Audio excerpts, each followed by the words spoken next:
Alright, so just a heads up, this video has poor quality of audio. I forgot to put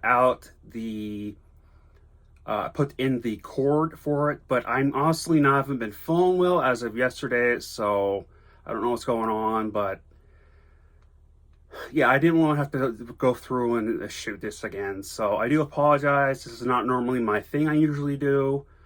I tried to put out the best quality, obviously, but enjoy the video.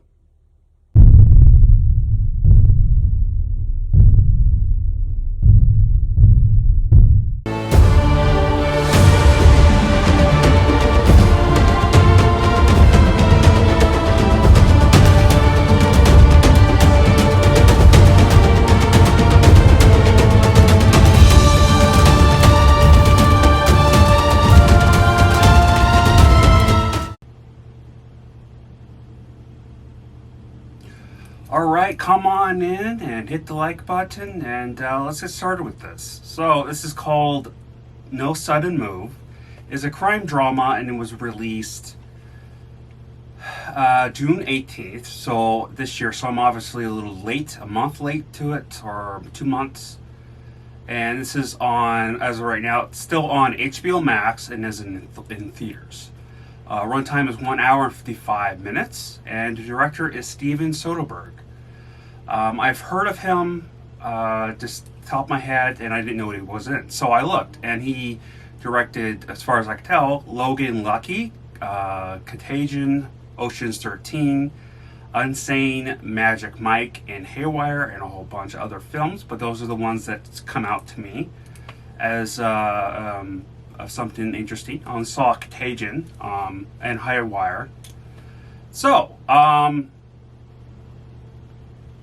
here's the cast.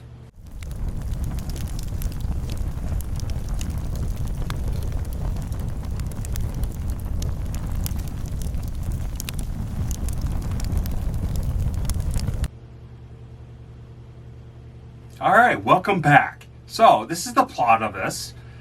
In 1954, Detroit small-time criminals are hired to steal a document.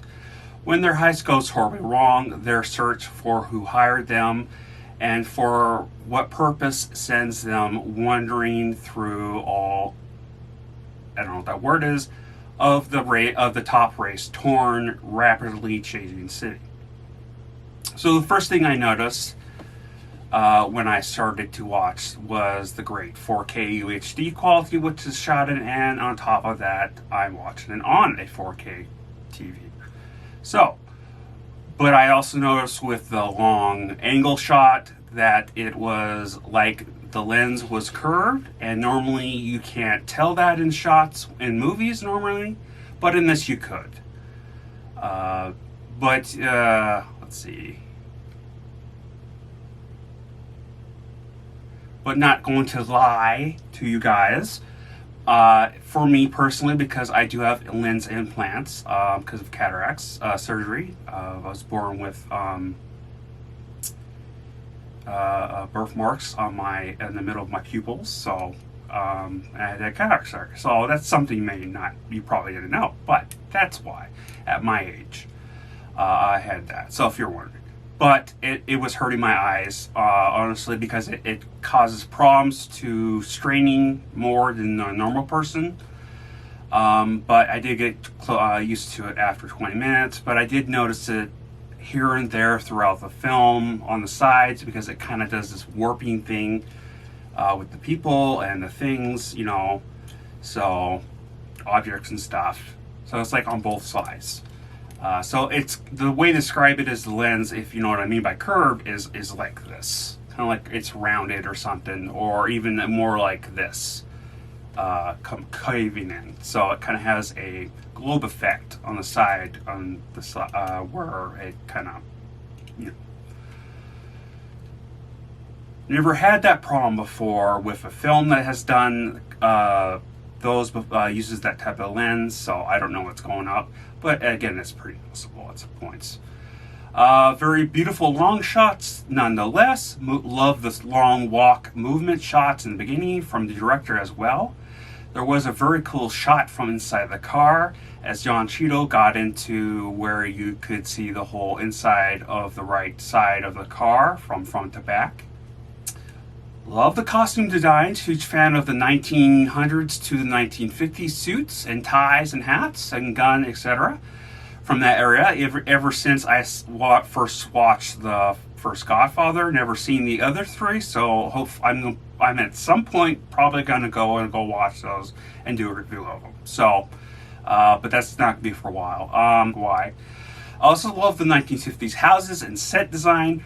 Really thought the white Lone Ranger looking mask was very laughable looking, though. I didn't care for him. The acting was great for sure. Like, I liked Don Cheadle's and Brendan Fraser's acting. To me, once again, Noah's acting stood out, like in The Quiet Place. Now, I wasn't really believing any of the hits. The actors did good, but the editing and shooting and the lack of sound effects, or when there was, pretty much was what actually made it not believable, not the acting of the actors. I did enjoy the story as I wasn't too bored, but it was still an okay movie. It's pretty much what I was expecting from what I saw in the trailer. Not a huge dramatic gun shooting, murdering mob movie. Just really playing for one with mob like story parts in the background. Here's my rating.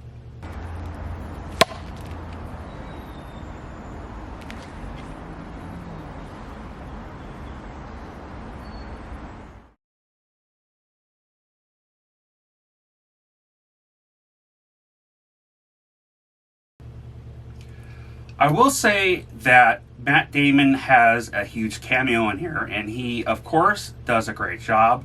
Extremely great at acting. But he had a very, very well done, that scene had a very well done dialogue to him. I love the look of his wardrobe as well compared to all the others. I did like Don Cheadle's leather jacket and the way they gave him that fedora. And, it all worked together. He looks really good. I loved his character. Not as much as I would have hoped, but I definitely did. And I don't recall what else I've seen him in other than the Marvel movies, so I can't really judge on his Marvel acting, because I think that's him or the other guy. I know one of the black guys was replaced as of the second Iron Man movie. So, anyways, let me know what you thought of this film down below. But,